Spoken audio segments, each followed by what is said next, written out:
Hey everyone, my name is Ellen. And my name's Alyssa. Welcome back to the Modern Singer Podcast.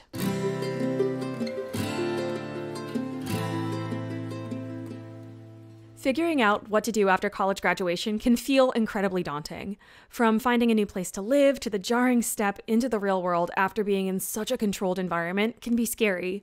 Here are just a few ways you can make the most of your first few months after college.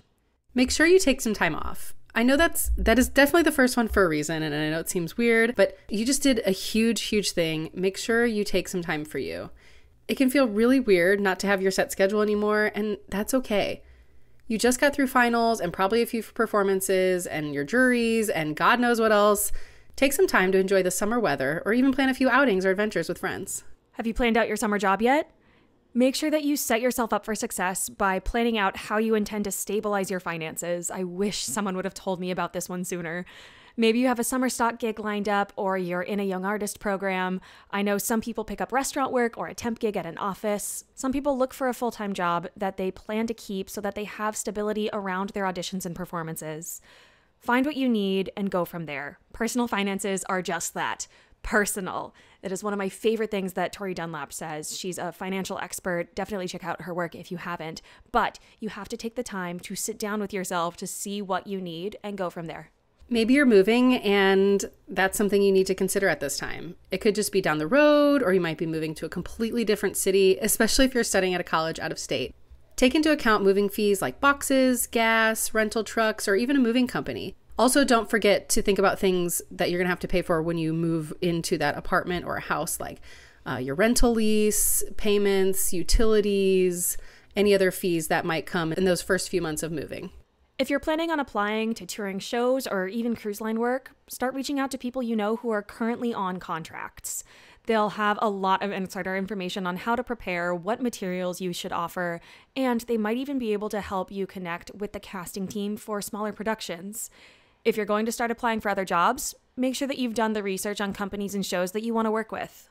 Navigating significant life changes like transitioning from a structured environment to building your own path can absolutely feel overwhelming at first. There is nobody there to hold your hand. There's no structure. It does feel like you're just kind of thrown out into the world.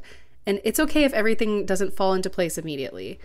Many people aren't taught how to navigate this transition. I know I wasn't at all, or given any sort of help at all. So it's really important to be patient and compassionate with yourself.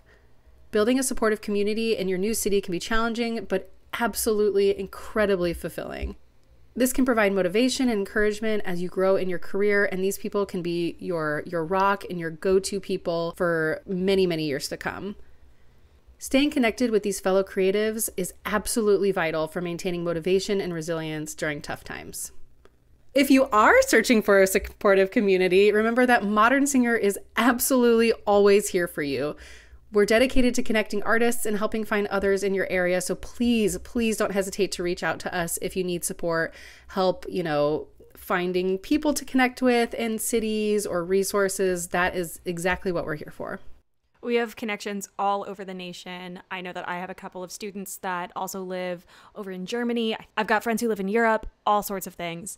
And it can never hurt to just send a DM and say, hey, I'm new in town. Can I grab a coffee with you? I don't have any friends here yet. Go make a new friend. Coming from an extrovert, that can feel really daunting, which I fully recognize. But the worst thing that they can say is no. Absolutely. Reach out to us and we can help you make that connection. Thank you so much for listening. If you haven't already, make sure that you're subscribed to the show so that you never miss an episode. If you really loved this episode, we would love to see you tag us in your stories so that we can connect with more of our followers. And we'll see you next week. Bye!